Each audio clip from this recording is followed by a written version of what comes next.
Hello, great to have you with us here on Focus on Africa from BBC World News.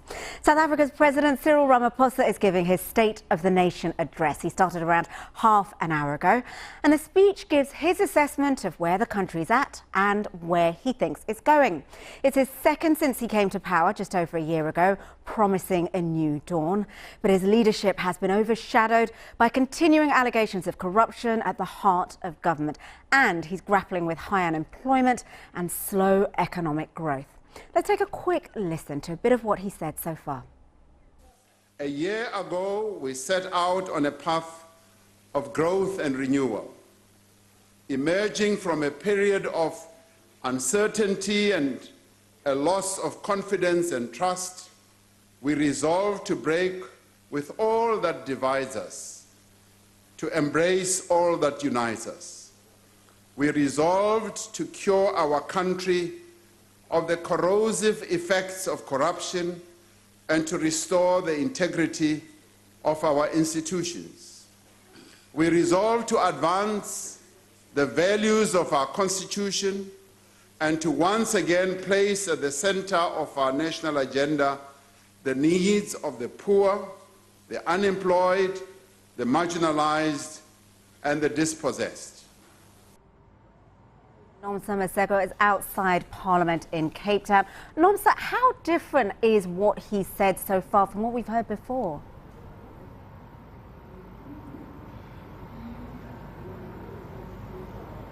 Well, you will recall, Lebo, that this time last year South Africa was on tenterhooks as the annual speech by the president had to be postponed after the governing ANC was trying to force the former President Jacob Zuma to resign. And this time around things appear to be going smoothly, even though there were threats of protests by the opposition economic freedom fighters. A year ago, the president, Cyril Ramaphosa, promised that he was trying to steer South Africa into the right direction, grow the economy and indeed create jobs, particularly for young people. And this is exactly what he's saying again this year. But there have been promises that the president has kept. And earlier today I spoke to Professor Richard Calland and I began by asking him if the new dawn that was promised by Cyril Ramaphosa has been delivered.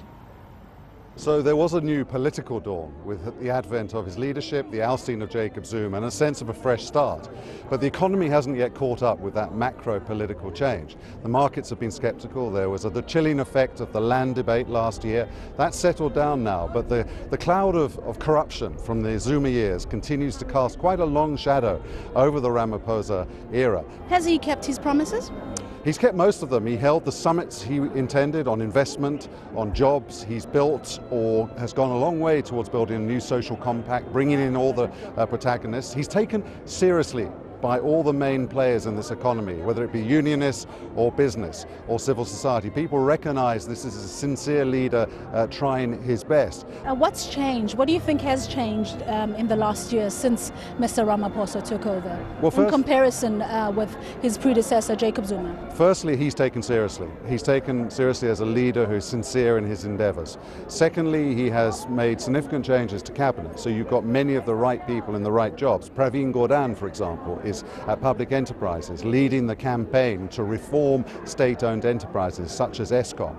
And thirdly, we've had this plethora of commissions of inquiry that are really quite extraordinarily, in breathtaking speed, really going through the corridors of corruption and blowing a wind of change through those corridors at a breathtaking speed, I would argue. Not many countries would have the courage to take on that sort of inquiry with the same government still in power.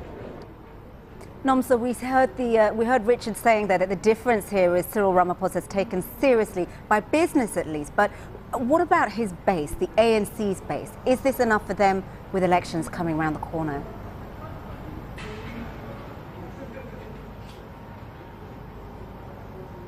Indeed, elections are just a few months away, and the president is also expected to make a declaration on the date of the elections, which are expected to take place in May. President Cyril Ramaphosa is currently enjoying respect from not only cabinet ministers but also other executives of the governing ANC. The ANC is also seeking to solidify its position ahead of this election, because you would recall that even in the last local government election, the ANC did quite dismally by losing the two of the metros, Johannesburg and Pretoria, to the opposition Democratic Alliance. And this time around, it does seem that President Ramaphosa wants to solidify the ANC's position and also sail to a smooth victory for the governing ANC in the lead up to the polls. All right, Nomsa, we will let you get back to listening to the State of the Nation address from Cyril Ramaphosa. Thank